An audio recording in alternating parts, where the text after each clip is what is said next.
નમસ્કાર વિદ્યાર્થી મિત્રો, આજે આપણે કેપેસિટરની અંદર સંગ્રહ પામતી ઉર્જા વિશે જોઈએ.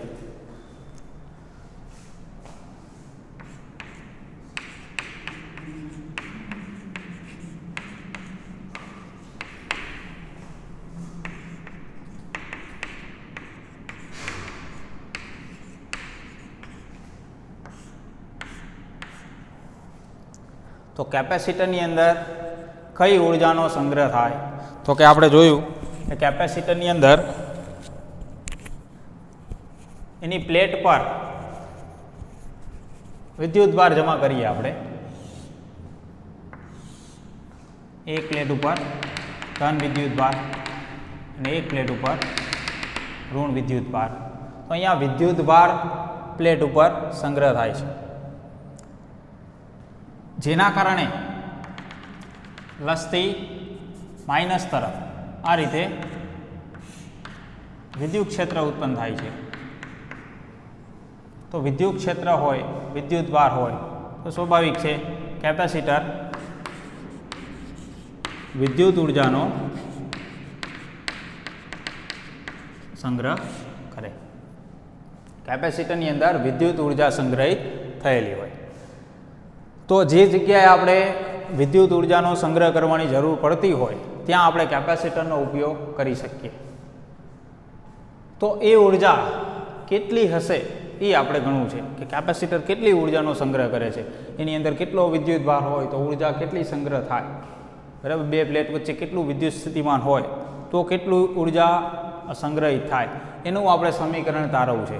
તો કેપેસિટરમાં સંગ્રહિત ઉર્જાનું સમીકરણ તારવવું હોય તો એના માટે આપણે એવી અમુક ધારણા કરી કે ધારો કે કેપેસિટરની પ્લેટ ઉપર કેપેસિટરનું ચાર્જિંગ થાય છે એવું આપણે વિચારીએ. ધારો કોઈ એક સમયે ક્યુ ડેશ જેટલો વિદ્યુતભાર છે પ્લસ, અને આ બાજુ છે માઇનસ ક્યુ ડેશ જેટલો વિદ્યુતભાર.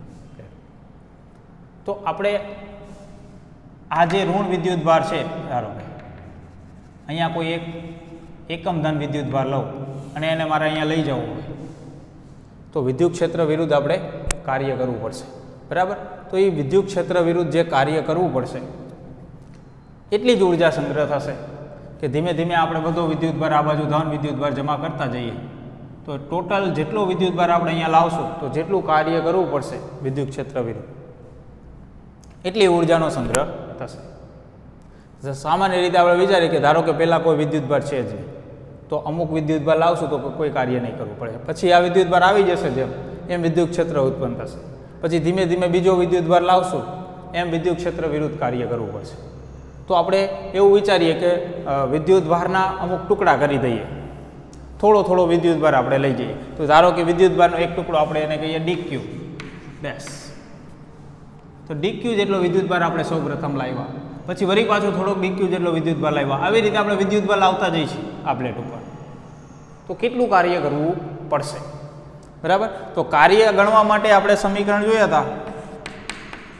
કાર્ય બરાબર શું થાય તો કે વિદ્યુત સ્થિતિમાન ગુણ્યા વિદ્યુતભાર, એટલે કે W બરાબર V ઇન્ટુ ક્યુ, બરાબર. આનો ઉપયોગ કરી શકીએ આપણે અહીંયા. તો અહીંયા આપણે કેટલો વિદ્યુતભાર લાવીએ છીએ તો કે ડીક્યુ જેટલો. ધારો કે કેપેસિટરનું કેપેસિટન્સ સી જેટલું છે, તો ડીક્યુ જેટલો વિદ્યુતભાર અહીંયા લાવવો હોય આપણે તો કેટલું સૂક્ષ્મ કાર્ય કરવું પડશે તો કે ડી ક્યુ ડેશ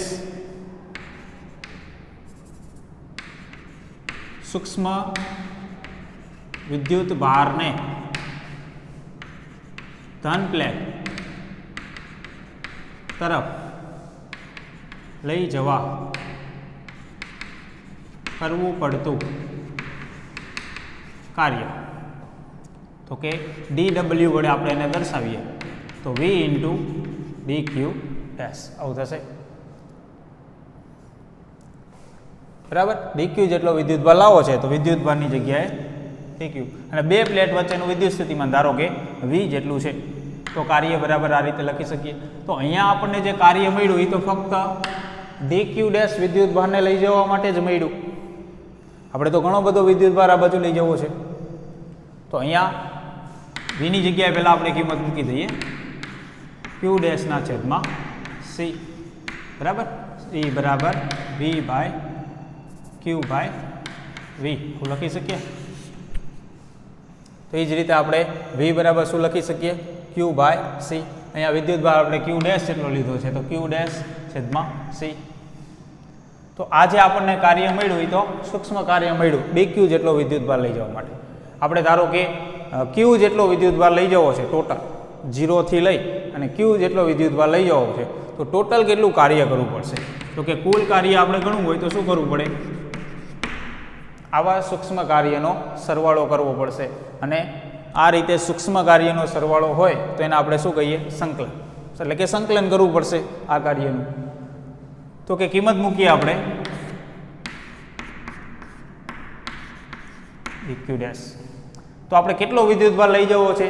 તો કે શરૂઆતમાં 0, પહેલાં કંઈ જ વિદ્યુતભાર નથી, ત્યાંથી ક્યુ જેટલો વિદ્યુતભાર આપણે પ્લેટ ઉપર લઈ જવો છે. તો જે ટોટલ કાર્ય થશે એ જ આપણી ઉર્જા થશે. તો આનું સંકલન કરી નાખીએ એટલે આપણને ઉર્જા મળી જશે. તો અહીંયા કેપેસિટન્સ જે છે એ તો અચળ જ રહેશે, એમાં કોઈ ફેર પડશે નહીં. કેપેસિટરના કેપેસિટન્સમાં વિદ્યુતભાર ગમે એટલો જશે એની સાથે કેપેસિટન્સને કોઈ ફરક પડશે નહીં. તો એ તો બહાર નીકળી જશે. સંકલન ફક્ત કેનું થશે? ક્યુ ડેશનું થશે. તો ક્યુ ડેશનું સંકલન કેટલું થાય ક્યુ ડેશની સાપેક્ષે? તો કે ક્યુ ડેશનો સ્ક્વેર છેદમાં 2, બરાબર. એક ઘાતાંક વધી જાય અને જે ઉપર ઘાતાંકનો સરવાળો આવે એ છેદમાં. આ જ નિયમ છે સંકલનનો. લિમિટ ક્યુ અને 0. લિમિટ મૂકીએ, ક્યુ અહીંયા આવશે માઇનસ થઈ અને 0 આવશે એટલે 0 થઈ જશે. તો વધશે કેટલું? Q dash q square by 2, બરાબર. તો આટલું કાર્ય આપણને મળ્યું. અને આ કાર્યને શું કહેવાય? ઉર્જા. જે કાર્ય કરવું પડે એને. તો કેપેસિટરની અંદર સંગ્રહિત ઉર્જા કેટલી હોય? તો કે ક્યુ સ્ક્વેર બાય 2c આટલી ઉર્જા હોય. એટલે કે વિદ્યુતભારના વર્ગના સમપ્રમાણમાં હશે. વિદ્યુતભાર વધશે તો ઉર્જા વર્ગના પ્રમાણમાં વધશે, એવું આપણે કહી શકીએ. જો કેપેસિટન્સ અચળ રહેતું હોય, ચલ કેપેસિટર ન હોય, તો વિદ્યુતભાર આપણે જેટલો જમા કરીએ એની સામે ઉર્જા સ્ક્વેરના પ્રમાણમાં સંગ્રહ થતી જાય, વિદ્યુત ઉર્જા. એવું આપણે આના ઉપરથી કહી શકીએ. તો એવું કહે કેપેસિટન્સમાં સંગ્રહિત ઉર્જાનું સમીકરણ તારવો, બરાબર. તો એક આ રીતે આકૃતિ દોરી પહેલાં સૂક્ષ્મ કાર્ય ગણી લેવાનું, ડીક્યુ જેટલો વિદ્યુતભાર એક પ્લેટ પરથી બીજા પ્લેટ પર લઈ જવા માટે, અને એ કાર્યનું સંકલન કરી દો એટલે આપણને ટોટલ કાર્ય મળી જાય બધો વિદ્યુતભાર લઈ જવા માટે. અને એને જ આપણે શું કહીએ? ઉર્જા કહીએ, જેટલું કાર્ય કરવું પડશે વિદ્યુતભારને લઈ જવા માટે. અને આપણે જુદા જુદા સ્વરૂપે લખી શકીએ. આ સમીકરણનો ઉપયોગ કરો, સી બરાબર ક્યુ બાય વી. તો અહીંયા સીની જગ્યાએ કિંમત મૂકો, સી બરાબર ક્યુ બાય વી અહીંયા મૂકો એટલે સમીકરણ શું બનશે? યુ બરાબર તો કે ક્યુ સ્ક્વેર છેદમાં 2, અહીંયા આવશે ક્યુના છેદમાં વી. એક ક્યુ કેન્સલ થઈ જશે, વી ઉપર જશે એટલે કે 1/2 ક્યુ ઇન્ટુ વી આવું બનશે. અહીંયા આપણે શેની જગ્યાએ કિંમત મૂકી? ક્યુના છેદમાં વી. એની જગ્યાએ ક્યુની જગ્યાએ કિંમત મૂકો તો શું સમીકરણ બનશે? તો કે ક્યુ સ્ક્વેરના છેદમાં 2c. એની જગ્યાએ ક્યુ બરાબર શું લખી શકાય? વી ઇન્ટુ સી આવું લખી શકો. એ ત્યાં મૂકો આની જગ્યાએ, તો શું લખાશે? વી સ્ક્વેર સી સ્ક્વેર છેદમાં 2c. તો કે એક સી કેન્સલ થઈ જશે તો કેટલું વધ્યું? 1/2 CV સ્ક્વેર. તો આ બીજું સમીકરણ મળ્યું આપણને, બરાબર. તો આ બધા સમીકરણ આમ તો એક જ છે બધા, આ ત્રણે. ફક્ત આપણે આ સમીકરણનો ઉપયોગ કરી અને જુદા જુદા સમીકરણ મેળવા. તો આમાંથી કોઈ પણ સૂત્રનો આપણે ઉપયોગ કરી શકીએ દાખલાની અંદર, બરાબર. તો ઘણી વખત આપણે આ સમીકરણનો ઉપયોગ કરશું, ઘણી વખત આનો કરશું, ઘણી વખત આનો કરશું, જેવી જરૂરિયાત. જેમ કે આમાં વિદ્યુત સ્થિતિમાન નથી, આમાં વિદ્યુતભાર નથી, આમાં કેપેસિટન્સ નથી, તો રકમમાં ઘણી વખત કેપેસિટન્સનો આપ્યું હોય, વિદ્યુત સ્થિતિમાનનો આપ્યું હોય, વિદ્યુતભારનો આપ્યો હોય, તો અનુલક્ષીને આપણે કોઈ પણ સમીકરણનો ઉપયોગ કરીએ. ત્રણે એક જ સમીકરણ છે. તો ઉર્જાના સમીકરણ મેળવો તો આ રીતે આપણે મેળવી શકીએ. બીજું ઉર્જા ઘનતા કોને કહીએ આપણે? તો કે ટોટલ ઉર્જા છેદમાં કદ, જેને આપણે ઉર્જા ઘનતા કહીએ. તો કેપેસિટન્સની ઉર્જા ઘનતા આપણે ગણવી હોય તો કેટલી મળશે?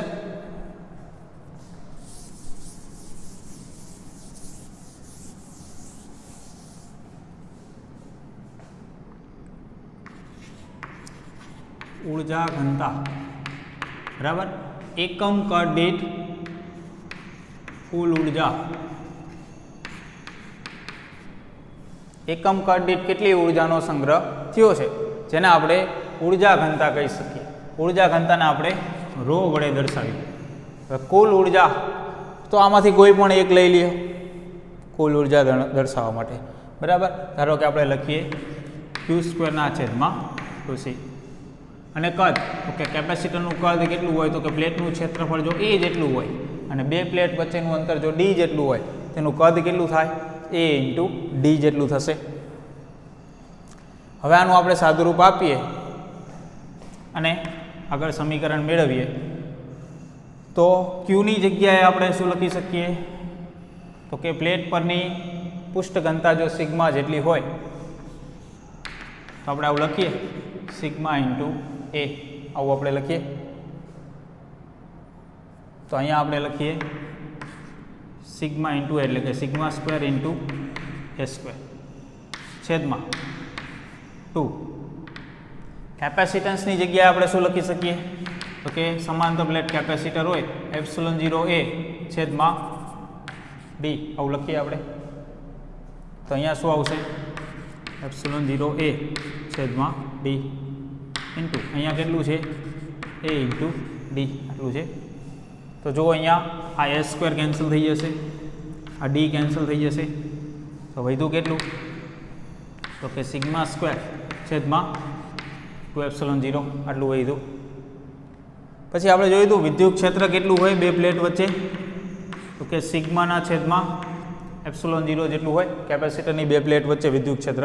તો જો અહીંયા આપણે એવું લખવું હોય તો અહીંયા એક એપ્સિલોન વડે ગુણવું અને એક એપ્સિલોન વડે ભાગવું, આવું થશે. તો આની જગ્યાએ આપણે શું લખી શકીએ? જો E બરાબર સિગ્માના છેદમાં ε0, તો બંને બાજુ સ્ક્વેર કરીએ તો અહીંયા આપણે શું લખી શકીએ? 1/2 ε0. આની જગ્યાએ આવશે E². અહીંયા રો E વડે પણ દર્શાવાય, કેમ કે વિદ્યુત ક્ષેત્ર સ્વરૂપે ઉર્જાનો સંગ્રહ થાય છે તો ઉર્જા ઘનતાને આપણે રો E વડે પણ દર્શાવીએ. તો જો અહીંયા ઉર્જા ઘનતા વિદ્યુત ક્ષેત્રના વર્ગના સમપ્રમાણમાં મળે છે. જો માધ્યમ હવા હોય એટલે કે ε0 અહીંયા એટલા માટે આવે છે, બરાબર. માધ્યમ આપણે અહીંયા કોઈ બીજું બે પ્લેટ વચ્ચે લીધું નથી. તો ઉર્જા ઘનતા જે છે એ વિદ્યુત ક્ષેત્રના વર્ગના સમપ્રમાણમાં મળે છે 1/2 ε0 E², બરાબર. આટલી ઉર્જા ઘનતા મળશે. તો ઉર્જા ઘનતાનું સમીકરણ તારવવાનું પણ પૂછી શકાય. અહીંયા આપણે આ સમીકરણ લીધું હતું, અહીંયા એની જગ્યાએ બીજું કોઈ પણ લ્યો તો સમીકરણ એ રીતે આની આગળ મૂકતા જવાના કે છેલ્લે તમને આ સમીકરણ મળશે, બરાબર. બીજા સમીકરણનો ઉપયોગ કરો તો એ રીતે જ થશે. ધારો કે આ સમીકરણનો આપણે ઉપયોગ કર્યો હોય તો અહીંયા શું થાય? તો કે 1/2 કેપેસિટન્સ ε0A છેદમાં D. વિદ્યુત સ્થિતિમાન જે છે, વિદ્યુત સ્થિતિમાન એટલે વિદ્યુત ક્ષેત્રના સ્વરૂપમાં લખવું હોય તો V = E × D આવું થાય. તો અહીંયા મૂકીએ એટલે શું થશે? E² × D² આવું થશે. તો અહીંયા એક D કેન્સલ થઈ જાય અને આ તો ટોટલ ઉર્જા થઈ એકમ કદ દીઠ, એટલે કે હજી આને આપણે કદ વડે ભાગીએ. કદ એટલે કેટલું? તો કે પ્લેટનું ક્ષેત્રફળ ગુણ્યા બે વચ્ચેનું અંતર D. તો આને વડે ભાગીએ તો આ કેન્સલ થઈ જાય, તો કેટલું આવ્યું? આ રીતે આપણે કોઈ પણ સમીકરણ લઈએ તો આગળ એ રીતે સમીકરણ મૂકવાના એટલે આપણને ઉર્જા ઘનતાનું સમીકરણ મળે, બરાબર. તો કેપેસિટરમાં સંગ્રહ થતી ઉર્જાનું સમીકરણ મેળવો અને ઉર્જા ઘનતાનું સમીકરણ મેળવો, આવું થિયરીની અંદર પૂછી શકાય આપણને. તો ખાસ ધ્યાન રાખવાનું અને આ દરેક સમીકરણ છે એ યાદ રાખવાના કે જેથી કરીને એક્ઝામ્પલની અંદર ઉપયોગી બનશે, બરાબર. તો કેપેસિટરની ઉર્જાનું સમીકરણ આપણને મળ્યું Q² Q square by 2c અથવા તો 1/2 સીવી સ્ક્વેર અથવા તો 1/2 ક્યુ ઇન્ટુ વી, બરાબર. આમાંથી ગમે તે સમીકરણનો આપણે ઉપયોગ કરી શકીએ. તો કેપેસિટરને આપણે શ્રેણી અથવા સમાંતર જોડાણમાં જોડશું તો ઉર્જામાં શું ફરક પડશે એ આપણે જોઈ લઈએ. તો કે ધારો કે એક સાથે આપણે ઘણા બધા કેપેસિટરને શ્રેણીમાં જોઈશું, બરાબર. Capacitor C1, C2, C3, C4, Cn, ઘણા બધા કેપેસિટરને આપણે શ્રેણી જોડાણમાં જોઈતા. તો ઉર્જામાં શું ફરક પડે? તો કે અહીંયા શ્રેણી જોડાણમાં શું સમાન રહે છે આપણે જોયું, વિદ્યુતભાર. તો દરેક કેપેસિટરનો વિદ્યુતભાર એક સરખો હશે. તો પહેલા કેપેસિટરની ઉર્જા આપણે લખીએ U1 બરાબર શું લખાય? તો કે ક્યુ સ્ક્વેરના છેદમાં 2C1 આવું લખીએ. એ જ રીતે બીજા કેપેસિટર માટે ક્યુ સ્ક્વેર બાય 2C2. આ જ રીતે ત્રીજા કેપેસિટર માટે ક્યુ સ્ક્વેર બાય 2C3, બરાબર. આ રીતે આપણે લખી શકીએ દરેક માટે. તો ટોટલ ઉર્જા બધાનો સરવાળો કરીએ તો શું મળશે આપણને? U is equal to U1 plus U2 plus U3 plus UN. તો દરેકની કિંમત મૂકીએ આપણે અમને. Square by 2C2, q square by 2C3, આ જ રીતે ક્યુ સ્ક્વેર બાય 2CN. આ રીતે થયું. આમાંથી ક્યુ સ્ક્વેરને આપણે કોમન કાઢી લઈએ અને છેદમાં 2 છે એને કોમન કાઢી લઈએ તો કેટલું વધશે? તો કે U is equal to q square by 2 વધશે 1/C1 plus 1/C2 plus 1/C3 plus 1/CN, એટલું વધશે. તો અહીંયા જે આપણને મળ્યું આ શ્રેણી જોડાણ છે, તો સમતુલ્ય કેપેસિટન્સ થયું શ્રેણી જોડાણ માટેનું. તો સમતુલ્ય કેપેસિટન્સ જો આપણે C જેટલું કહીએ તો શું આવશે તેની જગ્યાએ 1/C. તો આનો અર્થ એવો થયો કે ઉર્જાનું સમીકરણ છે એ તો એ જ રીતે મળે છે. એટલે કે અહીંયા ઉર્જાનો સરવાળો થાય એવું આપણે કહી શકીએ. શ્રેણી જોડાણની અંદર ઉર્જાનો સરવાળો થાય એવું કહી શકીએ. સમાંતર જોડાણ હોય તો શું થશે? તો કે સમાંતર જોડાણની અંદર આપણે ઉર્જા ગણવી હોય તો ધારો કે આપણે એવું લઈ લઈએ કેપેસિટન્સ જે છે સમાંતર જોડાણમાં જે કેટલું હશે? તો કે C1 plus C2 plus C3 plus Cn આટલું હશે સમાંતર જોડાણમાં. એના માટે આપણે આ સમીકરણનો ઉપયોગ કરીએ, કેમ કે સમાંતર જોડાણની અંદર વિદ્યુત સ્થિતિમાન કેવો હશે? સરખો હશે દરેક કેપેસિટન્સનો. તો અહીંયા આપણે આનો ઉપયોગ કરવો હોય તો ધારો કે હું બંને બાજુ V² વડે ગુણું તો આ બાજુ પણ V² વડે ગુણાશે.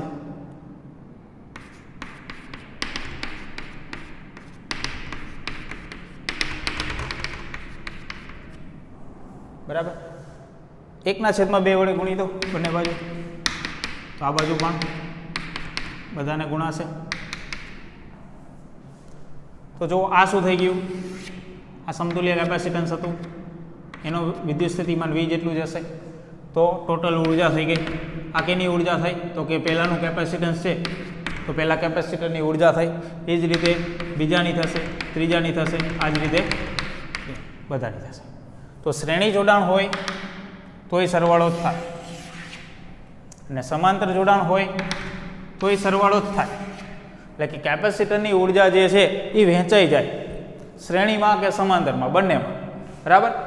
જે રીતે આપણે શ્રેણીમાં જોયું હતું કે વિદ્યુતભાર સરખો રહે અને સમાંતરમાં વિદ્યુત સ્થિતિમાન સરખો રહે, એવી રીતે ઉર્જા જે છે એ સરખી નહીં રહે, એ વહેંચાઈ જ જશે શ્રેણી જોડાણ હોય કે સમાંતર જોડાણ હોય. અને ટોટલ ઉર્જા કેટલી થશે? તો કે બધાના સરવાળા જેટલી થશે. સીધો જ સરવાળો કરવાનો, શ્રેણી જોડાણ હોય કે સમાંતર જોડાણ હોય એનો સરવાળો કરી દઈએ એટલે ટોટલ ઉર્જા આપણને મળશે. એવું આપણે આના ઉપરથી કહી શકીએ. અમુક એક્ઝામ્પલ જોઈએ આપણે.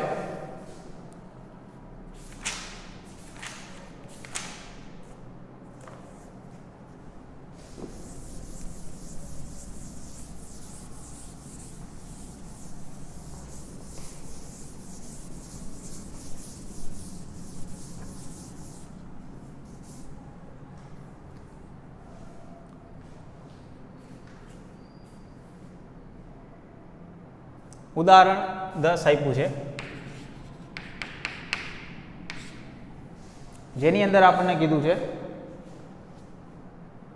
900 પાઇકોફેરાડેના એક કેપેસિટરને 100 વોલ્ટની બેટરી વડે વિદ્યુત ભારિત કરાયેલ છે. તો સ્થિર વિદ્યુત ઉર્જા કેપેસિટર વડે સંગ્રહ પામશે.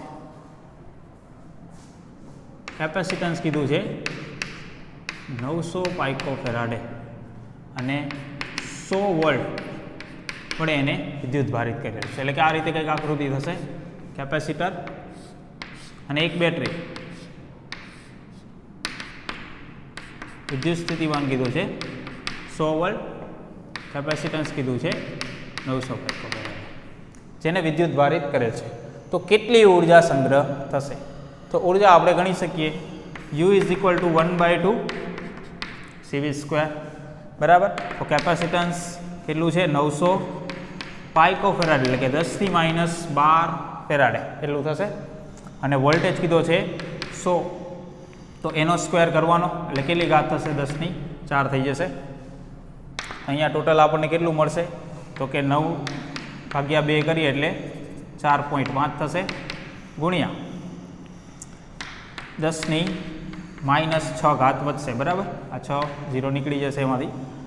તો આટલી ઉર્જા થશે કેપેસિટરની અંદર સંગ્રહિત. પછી આગળ કીધું છે આપણને કે કેપેસિટરનું બેટરીથી જોડાણ દૂર કરી બીજા 900 પાઇકોફેરાડેના કેપેસિટર સાથે જોડવામાં આવે છે. અને આકૃતિ પણ દર્શાવી છે એની અંદર. તો તંત્ર વડે કેટલી વિદ્યુત ઉર્જા સંગ્રહ પામશે? એટલે કે આ જે કેપેસિટર જે આપણે ચાર્જ કર્યું, જે 900 પાઇકોફેરાડેનું હતું, એને હવે બેટરીથી દૂર કરી દેવાનું.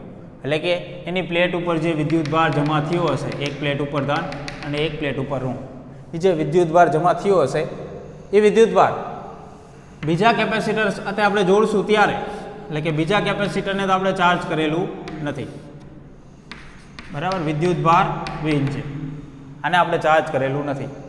તો આ વિદ્યુતભાર છે એ ધીમે ધીમે આ પ્લેટ ઉપર આવતો જશે. આ રીતે આના ઉપરથી આવશે, કેમ કે આના પાસે વિદ્યુતભાર તો હતો જ નહીં.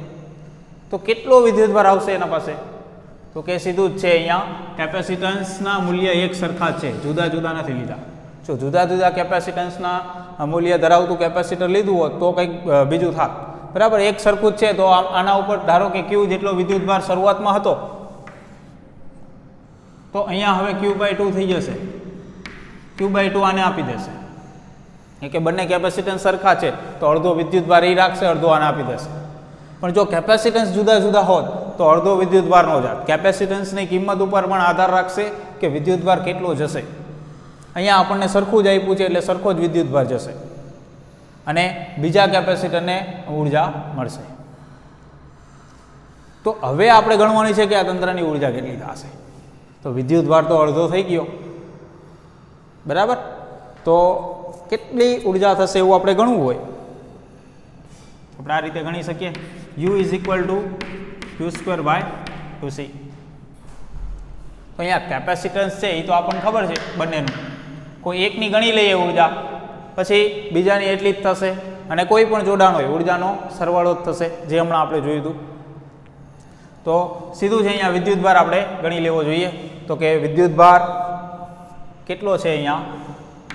તો કે Q = V × C. આ રીતે ગણી શકીએ આપણે. તો વિદ્યુત સ્થિતિમાન કેટલું હતું? તો કે 100. કેપેસિટન્સ કેટલું છે? તો કે 900 પાઇકોફેરાડે, એટલે કે 10⁻12. તો કેટલું થશે અહીંયા? 9 × 10⁻8 આટલા કુલમ, જેનો ઉપયોગ આપણે અહીંયા કરીએ. તો કે આ તો કુલ વિદ્યુતભાર છે. આપણે એક કેપેસિટરનું કેપેસિટન્સ ગણવું હોય, એક કેપેસિટર, તો વિદ્યુતભાર કેટલો લેવાનો છે? Q/2. તો Q/2 એટલે કે આનું અડધું લેવું પડે. એટલે કે આનું અડધું કેટલું થશે? Q/2 લઈએ એટલે તો કે 4.5, અહીંયા 10⁻8 એટલું થશે. અહીંયા લઈએ એનો સ્ક્વેર છેદમાં 2C. કેપેસિટન્સ 900 પાઇકોફેરાડે એટલે કે 900 ગુણ્યા 10⁻12. તો આની ગણતરી કરીએ, આ આપણને એક કેપેસિટરની ઉર્જા આપશે. બરાબર, જે કેટલી મળશે અહીંયા આપણે ગણી લઈએ. તો કે અહીંયા સ્ક્વેર થાય છે એટલે લગભગ આ 9/2 એટલું થયું. એટલે કે આવી રીતે થશે લગભગ 9 × 9/2.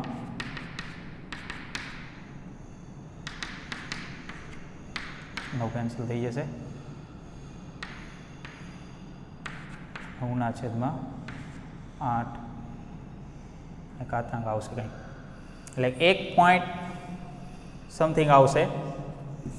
બરાબર, કેલ્સીની અંદર તમે ગણી લ્યો કેટલું મળશે.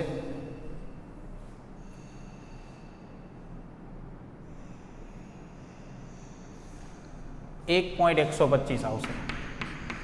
અને ઘાતાંક કેટલી આવશે ગણી લ્યો. 10⁻16 ઉપર આવશે અને છેદમાં 10⁻10 એટલે કે લગભગ 10⁻6 જેટલું મળશે. બરાબર, કેલ્સીની અંદર ગણી નાખવાનું આ જે આવે. તો આટલું આવશે, એક કેપેસિટરના ભાગમાં આટલું આવશે, એટલા જૂલ. તો એ જ રીતે બીજા કેપેસિટરનું ગણશું તો એ પણ કેટલું આવશે, આટલું જ આવશે. કેમ કે એમાં વિદ્યુતભાર અડધો જ છે, કેપેસિટન્સ એ જ છે. તો ટોટલ ઉર્જા કેટલી થઈ તંત્રની, તો કે U1 + U2. એટલે કે આ જે આપણને મળે છે એનું ડબલ થઈ જશે. એટલે કે 2 ગુણ્યા 1.125 ગુણ્યા 10⁻6 એટલે કે લગભગ 2.25 ગુણ્યા 10⁻6 જૂલ. બરાબર, આ તંત્રની ઉર્જા થઈ જશે. તો જો આખા તંત્રની ઉર્જા આપણને અહીંયા 2.25 ગુણ્યા 10⁻6 જૂલ મળી. અને અહીંયા આપણને કેટલી મળી, તો કે 4.5 ગુણ્યા 10⁻6. એક જ કેપેસિટર હતું અને એને આપણે ચાર્જ કર્યું ત્યારે આટલી ઉર્જા હતી. તો આ ઉર્જામાંથી જ આપણને આને ઉર્જા મળી હશે. તો જો ટોટલ ઉર્જા જુઓ પહેલાંની અને પછીની, તો ઘણી બધી ઉર્જા આમાં ઓછી થઈ ગઈ.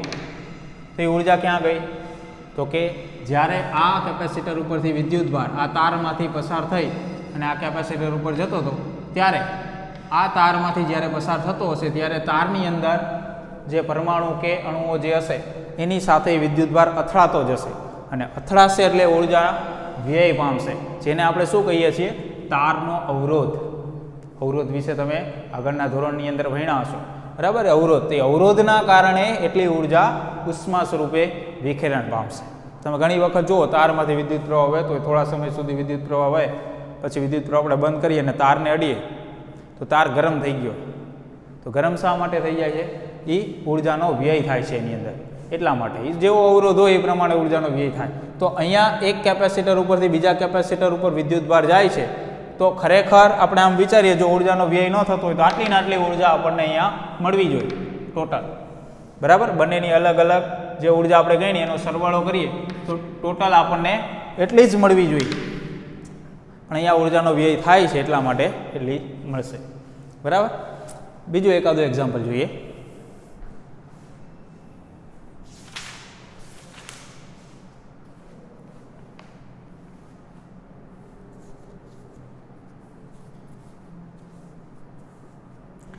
આવું જ આપણને આપ્યું છે સ્વાધ્યાયમાં 11મો દાખલો જુઓ.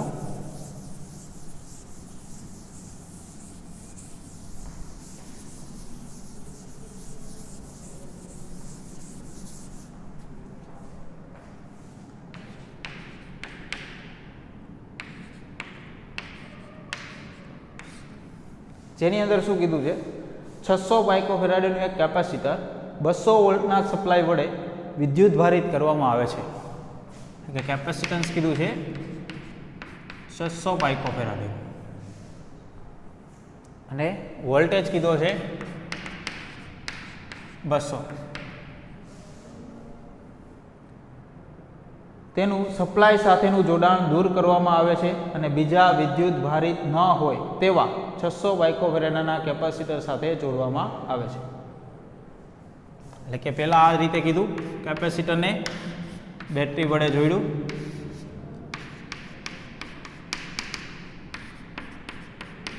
અને આગળના દાખલામાં 900 પાઇકોફેરાડ આપ્યું હતું અને વોલ્ટેજ 100 આપ્યો તો એની જગ્યાએ આંકડો ફેરવી નાખ્યો, બરાબર.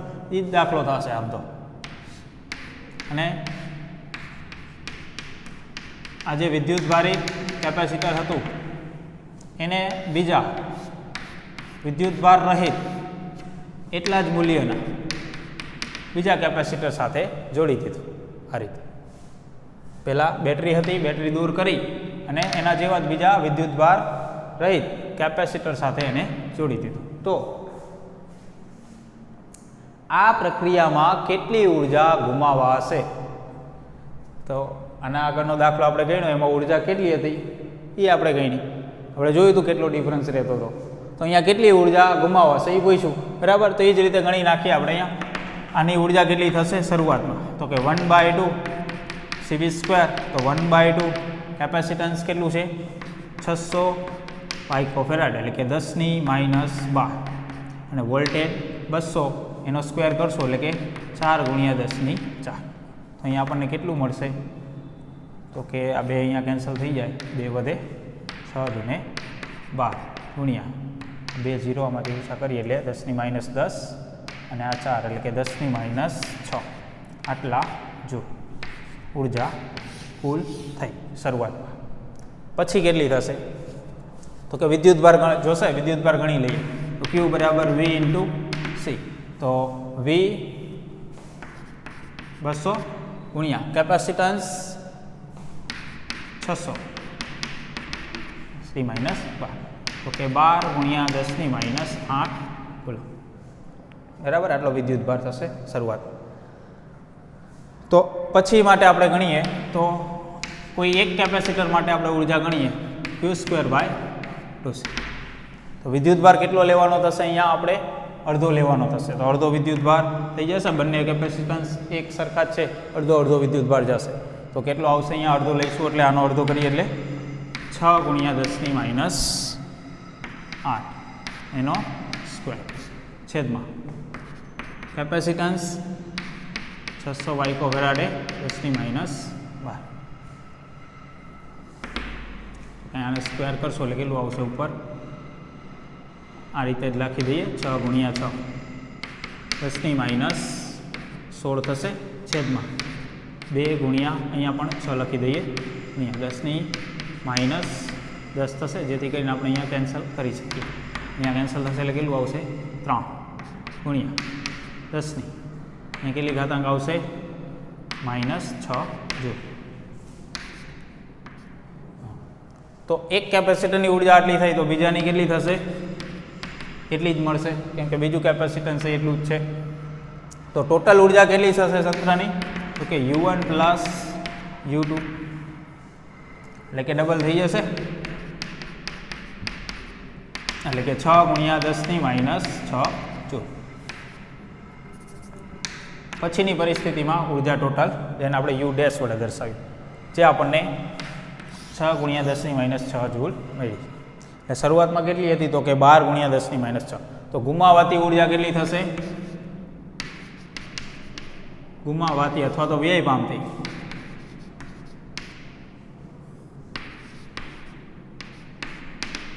U - U', એટલે કે 12 × 10⁻6 -6 × 10⁻6 એટલે કેટલું થશે?